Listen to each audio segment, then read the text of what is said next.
Hello दोस्तों, मैं हूं अशीम अकरम और आप देख रहे हैं डिजिटल एडजेट चैनल।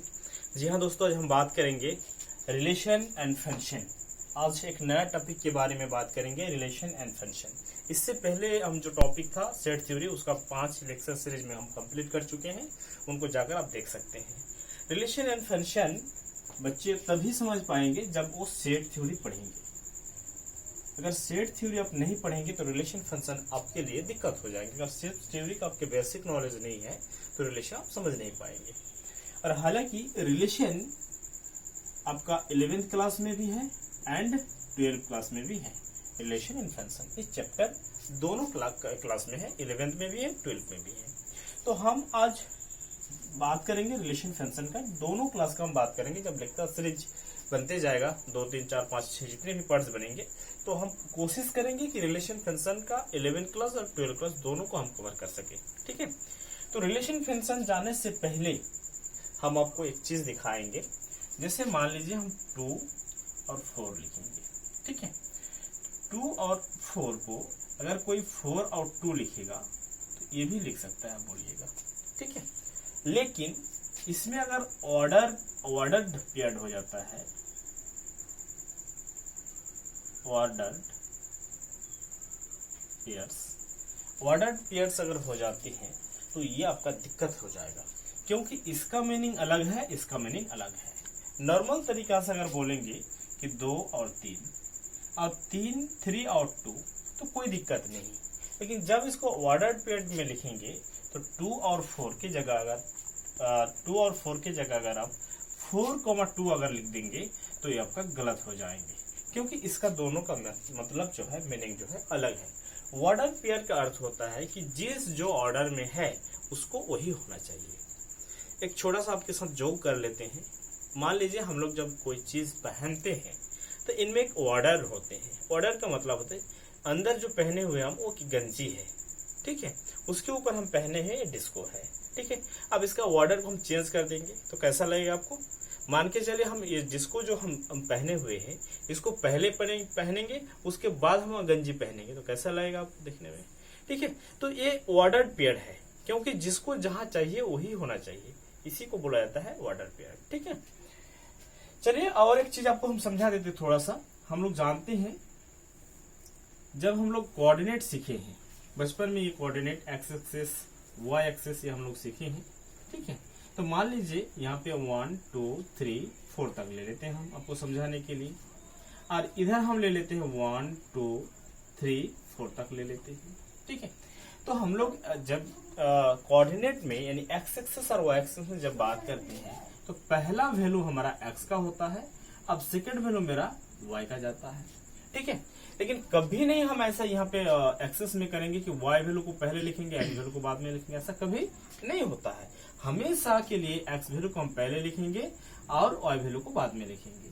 तो इसका मतलब अगर हम देखिए कि 2,4 तो 2, यानी एक्स का वैल्यू मेरा 2 है और वाई का वैल्यू मेरा 4 है, यानी इस जगह में लगभग वो जाएंगे, यानी इस पॉइंट को डिनोट करते हैं। ठीक है, और इसी को अगर हम यहाँ पे हम फिर डिनोट करेंगे तो x का वैल्यू मेरा 4 है, y का वैल्यू 2 है, तो इस जगह में यहाँ पे चला जाएगा। ठीक है, तो इसको हम लोग 4,2 बोलेंगे और इसको हम 2,4 बोलेंगे। तो ये सारा जो है यानी ये यहाँ पे जो भी है ये ऑर्डर्ड पेयर में है। किसमें है? Ordered pair.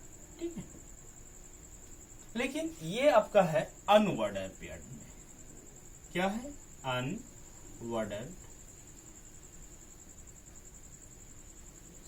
ठीक है, तो हम उम्मीद करेंगे कि आपको ये चीज समझ में आ रहा है कि ऑर्डर्ड पेयर क्या होते हैं और अनऑर्डर्ड पेयर क्या होते हैं। आपके साथ हम एक जोक से भी हम आपको समझाए हैं। ठीक है, और देखिए हम अगर आपको बोले, कभी अगर आपको हम बोले कि 2,3 बराबर अगर हम 4,2 करें तो ये आपका बराबर है। कब कब बराबर होंगे? ये प्लस के साथ भी बराबर हो सकता है, गुना के साथ भी बराबर हो सकता है। यदि इसके दोनों के बीच हम अगर ऑपरेशन प्लस करेंगे तो भी बराबर होगा, गुना करेंगे तो भी बराबर होगा। लेकिन जब यहाँ पे हम ऑपरेशन माइनस करेंगे या जब ऑपरेशन हम भागा करेंगे तो ये कभी बराबर नहीं हो सकता है। तो इसी प्रकार हमारा 2 और 4,2 ये कभी भी इक्वल नहीं हो सकता है, क्योंकि ये ऑर्डर्ड पेयर में है। आपको ये डायग्राम से ये भी पता चल रहा है कि दोनों का मतलब क्या है, मीनिंग क्या है। ऑर्डर्ड पेयर आपको ये चीज समझना है, क्योंकि हम जब रिलेशन एंड फंक्शन में जाएंगे तो सबसे पहले जो हमको पढ़ना है कार्टेशियन प्रोडक्ट ऑफ सेट्स। ठीक है, Cartesian product of two sets. जब हम टू सेट्स का कार्टेशियन प्रोडक्ट पढ़ेंगे तो वही चीज हमको ऑर्डर्ड पेयर में पढ़ना पड़ेगा, क्योंकि कार्टेशियन प्रोडक्ट जो होते हैं वो ऑर्डर्ड पेयर में होते हैं। क्योंकि अगर इसको ऑर्डर्ड पेयर आपको समझ में नहीं आएगा तो फिर कार्टेशियन आपको दिक्कत हो जाएगी। इसलिए ऑर्डर्ड पेयर को बढ़िया से समझना चाहिए कि पहले जिसको लिखा जाता है उसी को लिखना होगा, बाद में जो है उसी को लिखना होगा। ठीक है, तभी आपको समझ में आएगी। तो चलिए हम लोग थोड़ा सा कार्टेशियन प्रोडक्ट पढ़ लेते हैं। ठीक है, और कार्टेशियन प्रोडक्ट जैसे होते हैं कि मान लीजिए मेरे पास ए है और एक ले लेते हैं बी है, दो सेट्स है। ठीक है, इस दो सेट्स में जो भी एलिमेंट होंगे, मान लीजिए अगर हम यहाँ पे इसका गुना करते हैं, ठीक है, यानी इसको हम लोग गुना ऐसे लिखेंगे, लेकिन इसको हम पढ़ेंगे कार्टेशियन प्रोडक्ट ऑफ बी। इस एज ए रीड करेंगे, इसको कैसे रीड करेंगे, read as A Cartesian product of B, A Cartesian product of B, इसको पढ़ेंगे। और यहाँ पे जो एलिमेंट होंगे वो ए कॉमा बी जाएगा। ये डिफिनेशन आपको हम दे रहे हैं। इसका मतलब हुआ सच दैट आप बोल सकते हैं कि A belongs to A and आपको लिख देते हैं, बढ़िया रहेगा, कॉमा नहीं देके, और बी बिलोंग्स टू बी। इसका मीनिंग हुआ कि यहाँ पे ए और बी का जब हम कार्टेशियन करेंगे तो पहला जो आएगा वो मेरा ए का आएगा, पहला एलिमेंट जो मेरा आएगा वो ए का आएगा, अब दूसरा जो बी एलिमेंट है वो मेरा बी से आएगा। तो इसी को हम लोग कार्टेशियन प्रोडक्ट बोलते हैं। कार्टेशियन प्रोडक्ट को और हम आपको बेहतरीन तरीका से समझाएंगे। इससे पहले हम लोग को equality of two ordered pair को जान लेते हैं। ठीक है, इक्वलिटी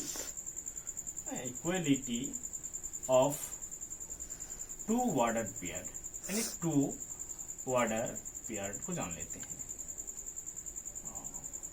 ऑर्डर्ड पेयर को जान लेते हैं, क्योंकि इससे जो है रिलेटेड 11th क्लास में ऑब्जेक्टिव क्वेश्चन और नीट में भी ये क्वेश्चन पूछे जाते हैं। ठीक है, मान लीजिए हम आपको यहाँ पे हम ये बता दें, एक एग्जांपल ले लेते हैं आपके लिए, बेहतरीन सा एक एग्जांपल ले लेते हैं। उससे पहले आपको दिखाते हैं ए और बी है, और कोई आपको बोलेगा कि सी और डी यहाँ पे इक्वल है, यानी equality of two ordered pair, ये दोनों ऑर्डर्ड पेयर जो है वो इक्वल है। दैट मीन्स इसका मतलब हो रहा है कि ए इक्वल टू सी जाएगा और बी इक्वल टू किया जाएगा डी जाएगा। इसका मतलब यानी पहले का वैल्यू पहले के साथ, सेकेंड वैल्यू जो सेकेंड के साथ, ये होता है equality of order, equality of two ordered pair. ठीक है, एक यहाँ पे आपको छोटा सा हम सवाल ले लेते हैं। सवाल जो है कोई भी आप ले सकते हैं, किसी भी चीज को ले सकते हैं। मान लीजिए हम यहाँ पे ले लेते हैं x माइनस 3 ये पहला ऑर्डर में ले लिए।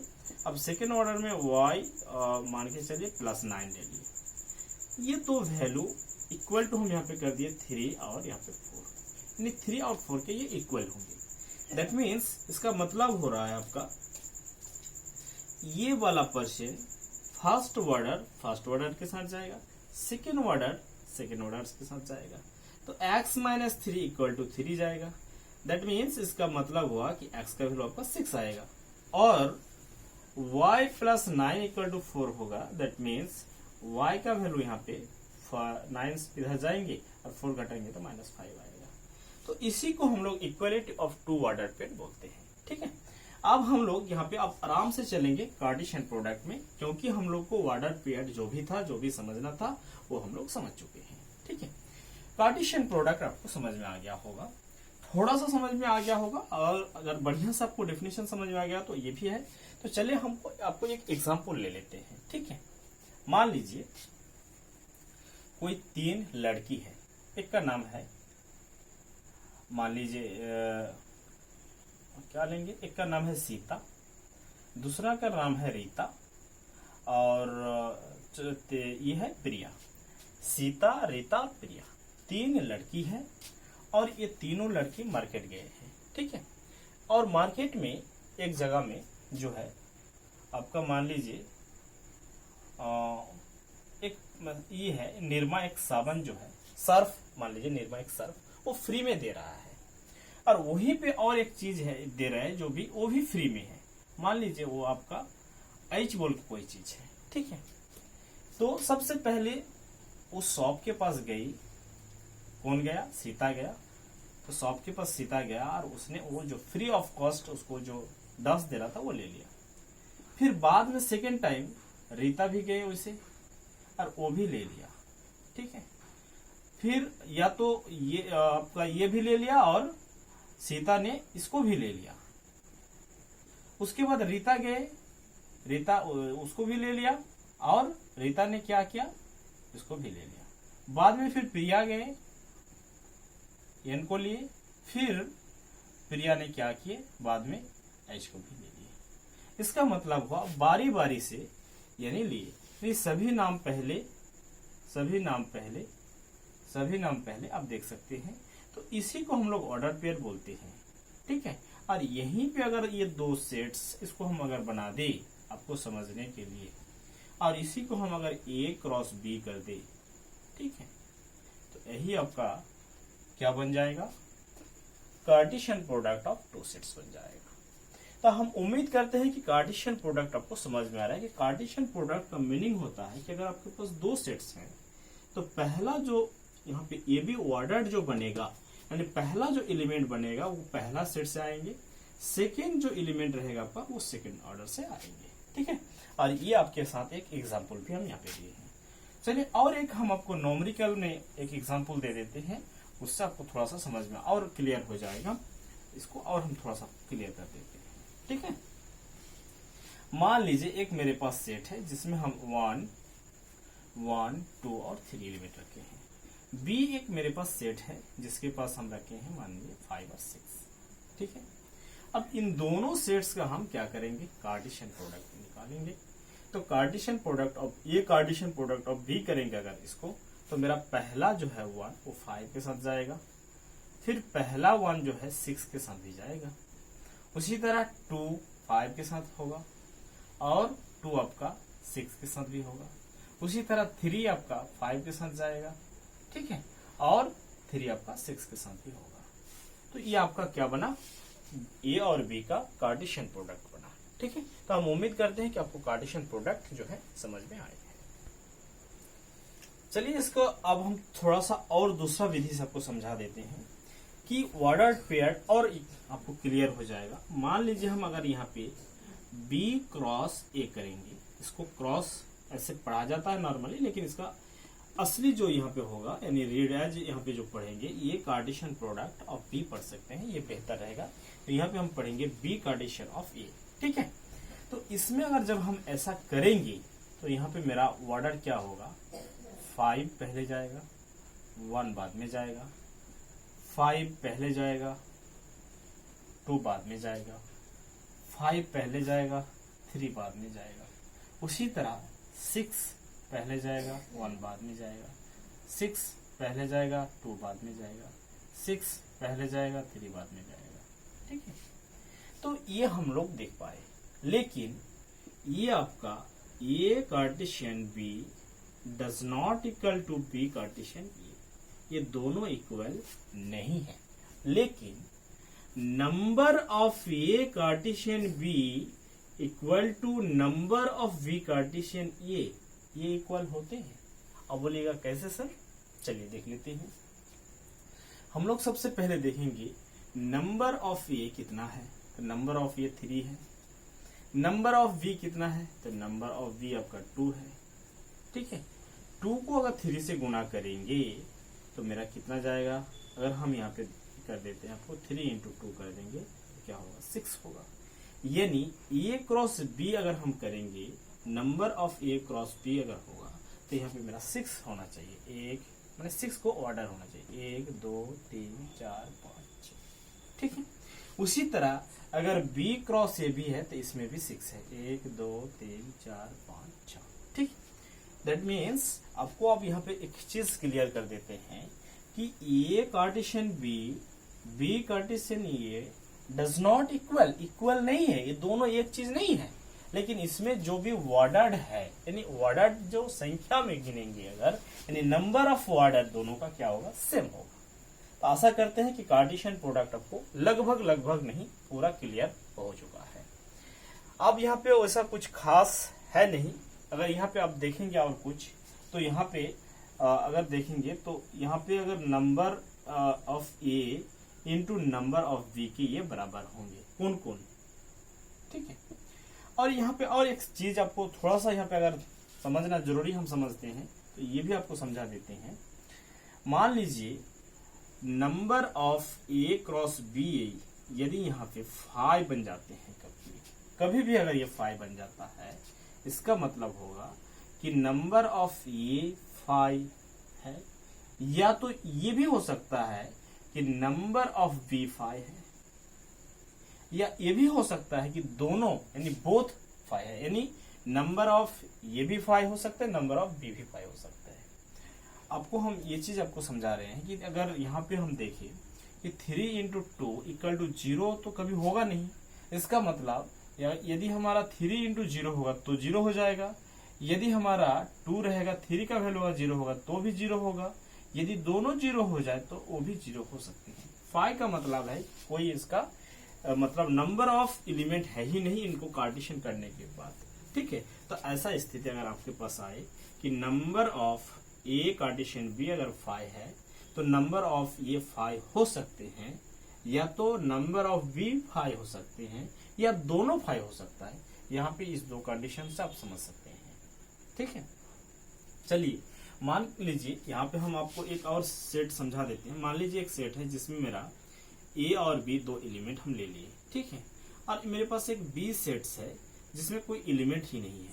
अब यहाँ पे हमको ए क्रॉस बी हमको निकालना है, तो यहाँ पे ए क्रॉस बी क्या लिखिएगा, इसका कोई ऑर्डर ही नहीं बन रहा है, क्योंकि कार्टेशियन प्रोडक्ट में ऑर्डर पेयर होना जरूरी है। तो यहाँ पे ऑर्डर पेयर नहीं बन रहा है, दैट मीन्स इसका कार्टेशियन प्रोडक्ट क्या होंगे, 5 होंगे, यानी नॉन सेट होंगे। उम्मीद करते हैं कि कार्टेशियन प्रोडक्ट में सारा चीज को हम कवर करने की कोशिश किए हैं। अब हम लोग क्या करेंगे, रिलेशन पढ़ेंगे, ठीक है। कार्टेशियन प्रोडक्ट यहाँ पे हम लोग समझ चुके हैं। अब थोड़ा सा हम लोग जाएंगे, इसको फटाफट हम ये कर लेते हैं। इन सब चीज को आप नोट डाउन करते जाइएगा क्योंकि ये सब बहुत इंपॉर्टेंट है, ठीक है। इसको नोट डाउन करना आपके लिए बेहतर रहेंगे। अब हम जाएंगे रिलेशन में। रिलेशन क्या होते हैं हम लोग जानते हैं, माँ बाप का रिलेशन, भाई बहन का रिलेशन, ठीक है, फैमिली मेंबर के साथ रिलेशन, स्टूडेंट टीचर का रिलेशन, साथ ही में होता है फ्रेंडशिप का रिलेशन, गर्लफ्रेंड बॉयफ्रेंड का रिलेशन, हस्बैंड वाइफ का रिलेशन। ढेर सारे हम लोग रिलेशन रियल लाइफ में जानते हैं, लेकिन मैथमेटिक्स में भी हम रिलेशन होती हैं, मैथमेटिक्स में भी रिलेशन होती हैं। अब बोलिएगा कैसे सर? जैसे मैथमेटिक्स में रिलेशन कैसे कैसे होता है, अगर हम आपको समझाएं तो आपको ये समझ में भी आएगा, बहुत हद तक समझ में आ जाएंगे। जैसे हम यहाँ पे अगर देखते हैं रिलेशन कैसे कैसे बनते हैं, ठीक है। तो रिलेशन का हम लोग डेफिनेशन अगर देखें, रिलेशन हम लोग सबसे पहले रिलेशन को हम लोग एज ए जनरली आर से सूचित करते हैं। आप W से कर सकते हैं, P से कर सकते हैं, कुछ भी से कर सकते हैं, लेकिन जनरली हम लोग रिलेशन को किससे सूचित करते हैं, R से सूचित करते हैं, ठीक है। और यहाँ पे रिलेशन को हम लोग जब डिफाइन करेंगे तो रिलेशन सच दैट दो सेट के बीच हमको रिलेशन होना चाहिए, दो सेट्स के बीच। तो वो जो दो सेट्स होंगे वो किन सेट से किन सेट के साथ, तो R such that A to B, यानी R सच दैट, इसको रीड एज पढ़ेंगे कैसे, रीड एज, इसको हम लोग पढ़ेंगे जो relation R such that set A to, या फॉर्म भी लगा सकते हैं, from set A to B, ये आपको कर सकते हैं, ठीक है। तो ये हुआ आपका रिलेशन का डेफिनेशन। क्या हुआ? रिलेशन का डेफिनेशन, ठीक है।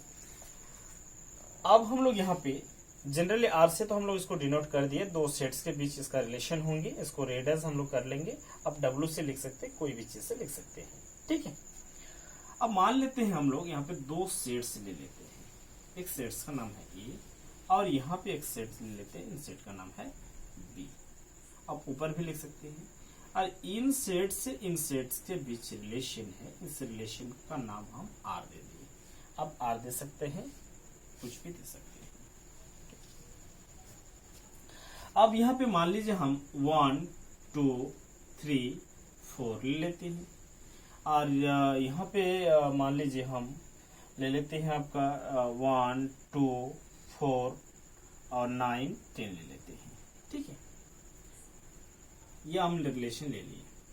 अब हम यहाँ पे आपको रिलेशन का डेफिनेशन समझा रहे हैं कि R such that A to B, ये हमारा रिलेशन रहेगा। ए बिलोंग्स टू ए रहेंगे, बी बिलोंग्स टू बी रहेंगे। और जो यहाँ पे रिलेशन बनेगा, रिलेशन जो बनेंगे वो ए बी बनेगा, यानी ए बी ऑर्डर पेयर। और यहाँ पे बोला गया कि A belongs to A, B belongs to B and A square B. ये रिलेशन का डेफिनेशन है। मतलब यहाँ पे आपको रिलेशन पूरा क्लियर कर रहा है कि आर रिलेशन है। यहाँ पे जिस रिलेशन हम यहाँ पे दिए हैं मैथमेटिक्स में, इस रिलेशन का नाम है आर और ये सेट ए से बी में है, सेट ए से बी में है। लेकिन ये यहाँ पे ये जो है उनका एलिमेंट ये होंगे और यहाँ पे ये जो बी है उनका एलिमेंट बी होंगे। रिलेशन यहाँ पे ऑर्डर दिया गया है कि ये भी होगा, ए बिलोंग्स टू ए का, बी बिलोंग्स टू बी का एंड ए का स्क्वायर करने पर बी मिलेगा। तो यहाँ पे आप देख सकते हैं 1 का अगर हम स्क्वायर करेंगे तो 1 होगा, 2 का हम स्क्वायर करेंगे तो 4 होगा, 3 का स्क्वायर करेंगे तो ये 9 होगा। बाकी और यहाँ पे नहीं मिल रहा है, यानी 4 का अगर हम स्क्वायर करेंगे तो यहाँ पे 16 मेरे पास नहीं है। दैट मीन्स यहाँ पे ये क्या हुआ है, रिलेशन है। तो यहाँ पे हम इसको 1 2 आर भी लिख सकते हैं, 2 रिलेशन 4 लिख सकते हैं, 3 रिलेशन 9 लिख सकते हैं। इसको हम लोग कैसे लिखेंगे, 1 रिलेशन 1 रिलेशन विथ 1 इज कर दिए, बेहतर रहेगा। 1 इज रिलेटेड कर दीजिए और बेहतर हो जाएगा, रिलेटेड विथ 1। और यहाँ पे 2 is related with 4, 3 is related with 9। इसका मतलब हुआ कि 1 का रिलेशन 1 के साथ, 2 का रिलेशन 4 के साथ, 3 का रिलेशन 9 के साथ है, ठीक है। अब क्या होंगे, यहाँ पे जो रिलेशन हुआ, इस रिलेशन का नाम हम लोग मैपिंग बोलेंगे। क्या बोलेंगे, यानी 1 का मैपिंग करने पर मेरा 1 बना, 2 का मैपिंग करने पर यहाँ पे 4 बना, 3 का मैपिंग करने पर यहाँ पे 9 बना, ठीक है। चलिए आपके साथ एक जोक आपको समझा रहे हैं। मान लीजिए जैसे हम लोग के मुस्लिम में जो शादी ये करते हैं, शादी का जो रस्म पूरा करते हैं उसको मुलवी बोलते हैं, हिंदू में उसको पंडित बोला जाता है और क्रिश्चियन में, ईसाई लोग उसमें उसको पादरी बोलते हैं। तो यहाँ पे जो मैपिंग होंगे वो उसका सिस्टम बोलेंगे, ठीक है। और मान लीजिए जो वाइफ होते हैं, मान के चलिए वाइफ जो होते हैं हस्बैंड के साथ इसका रिलेशन कराते हैं, तो जब उसका शादी में जो रस्म होते हैं उसको पूरा करने के बाद वो रिलेशन बनता है, तो उसको हम लोग शादी का नाम देते हैं कि शादी हो रहा है, ठीक है।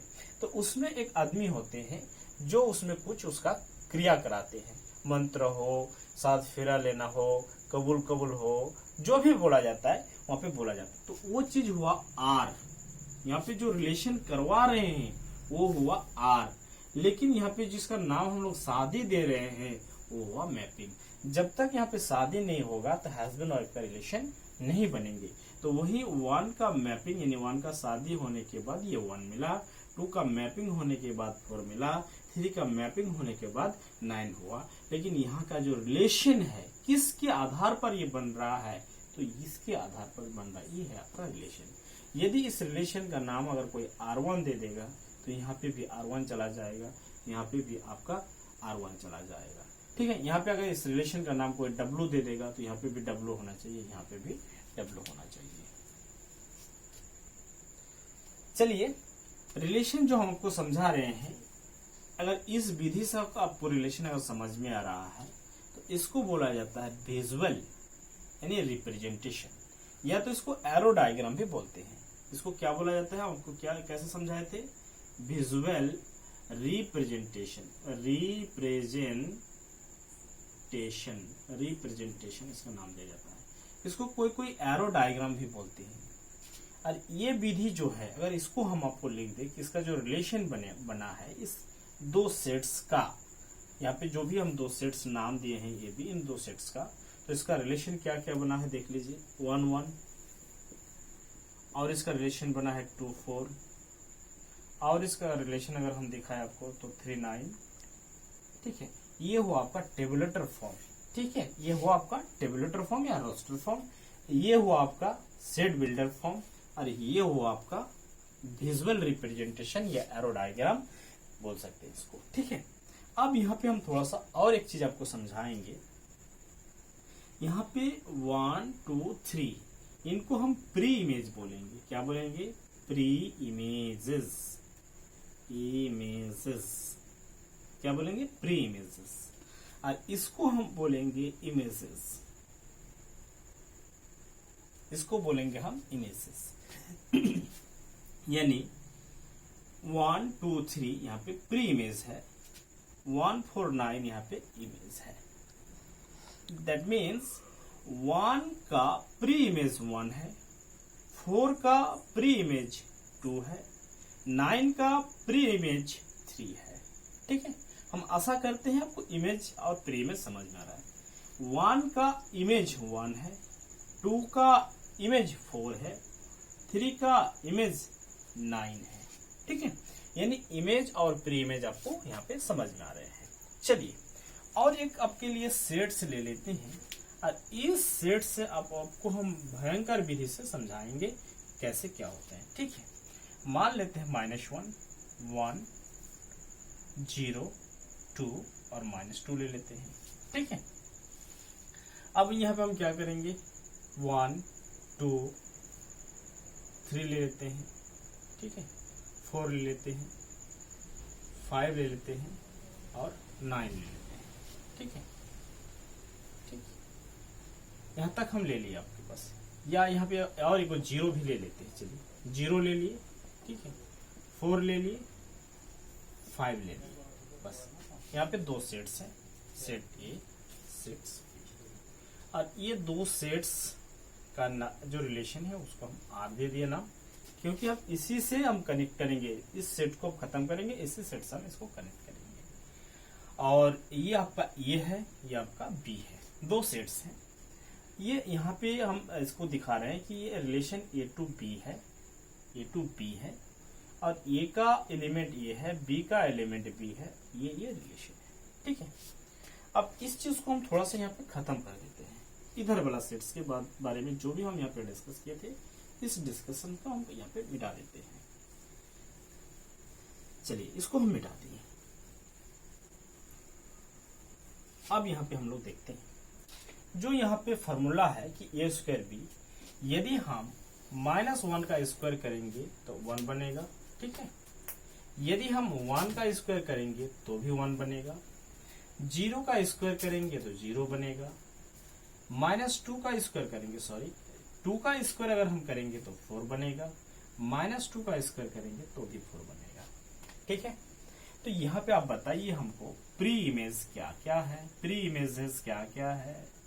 ठीक है, तो प्री इमेजेस आप आराम से बोल पाएंगे कि सर -1 और 1 0 2 और -2 ये सब क्या है, प्री इमेजेस है। क्या है ये सब, प्री इमेजेस है। -1 0 ना -1 1 0 2 और -2 क्या है, प्री इमेजेस है। आप बोलिएगा कि सर यहाँ पे इमेजेस क्या है, इमेजेस क्या है बोलिए, तो आप बोलिएगा कि सर यहाँ पे 1 0 और 4 इमेजेस है। ठीक है, या तो इसको यहाँ पे बेहतर होगा अगर हम 0 को ऊपर कर देते तो सबसे बेहतर होता। ठीक है, चलिए खैर जो भी है, सेट को हम लोग को पहले 0 को ऊपर देना चाहिए था, तब इसमें मजा आता है। लेकिन चलिए यहीं से हम लोग को बहुत कुछ समझ में आ जाएगा। तो प्री इमेज और इमेज आपको समझ में आ रहा है। ठीक है, ये आपको हम अभी पढ़ा रहे हैं, रिलेशन पढ़ा रहे हैं। रिलेशन में और हमको कुछ चीज जानना होते हैं जो कि जिसका नाम डोमेन पढ़ा जाता है, डोमेन। ठीक है, डोमेन एक चीज यहाँ पे हम लोग को जानना जरूरी है। दूसरा हमको चीज जानना यहाँ पे जरूरी है, रेंज। क्या जानना है, रेंज। डोमेन ऑफ रिलेशन लिख देते हैं यहाँ पे, डोमेन ऑफ रिलेशन यानी डोमेन और कई चीज का होते हैं, तो domain of relation, range of relation. और हम लोग यहाँ पे जानेंगे codomain, codomain of relation, codomain of relation. ठीक है, यहाँ पे जनरली डोमेन लिख के या DOM डोम लिख के R लिख दे, या तो कभी कभी यहाँ पे D लिख के यहाँ पे इसके बगल में R लिख दे। इस तरीका से डोमेन ऑफ रेंज को सूचित किया जाता है। उसी तरह रेंज RANG रेंज करके यहाँ पे R लिख दे, या तो आपको R कैपिटल लिख के स्मॉल r यहाँ पे छोटा सा r नीचे लिख दे सिफिक्स में, तो इसको भी आपको रेंज ही समझना है कि रेंज ऑफ रिलेशन समझना है। उसी तरह यहाँ पे कोडोमेन को कोडोम लिख देता है, कोडोम ऑफ R, या तो यहाँ पे ठीक है, यहाँ पे हालांकि दोनों को ऐसे ही दिखाते हैं। ये आपको जो है domain of relation, range of relation, codomain of relation. ठीक है, यहाँ पे इस चीज को हमको जानना है। चलिए यहाँ पे हम लोग और कुछ चीज को यहाँ पे जान लेते हैं, डोमेन, रेंज और कोडोमेन और इमेज, प्री इमेज। ये यहाँ पे 5 चीज लगभग आपको हम डिस्कस कर रहे हैं। यहाँ पे और एक चीज यहाँ पे आप डिस्कस कर सकते हैं कि 1 का इमेज क्या है, -1 का इमेज 1 है, लेकिन -1 का प्री इमेज 2 है, एक 1 है एक 2 है। 0 का इमेज 1 है माने 0 है, एक ही इमेज है। 2 का इमेज 4 है, एक ही इमेज है, लेकिन 4 का प्री इमेज 2 है। ठीक है, इस चीज को थोड़ा सा याद रखिएगा। तो यहाँ पे जो भी प्री इमेज बनती हैं, जो भी यहाँ पे प्री इमेज बनती हैं, प्री इमेज को यहाँ पे हम लोग क्या करेंगे, डोमेन बोलेंगे। तो यहाँ पे -1 1 0 2 और -2, ये आपका हो गया डोमेन। क्या हो गया, ये आपका डोमेन हो गया। क्या हो गया, डोमेन। ठीक है, तो डोमेन को अगर आपको और थोड़ा सा अगर क्लियर करना है तो आप डायरेक्ट इसको बोल सकते हैं कि प्री इमेज को हम लोग क्या बोलेंगे,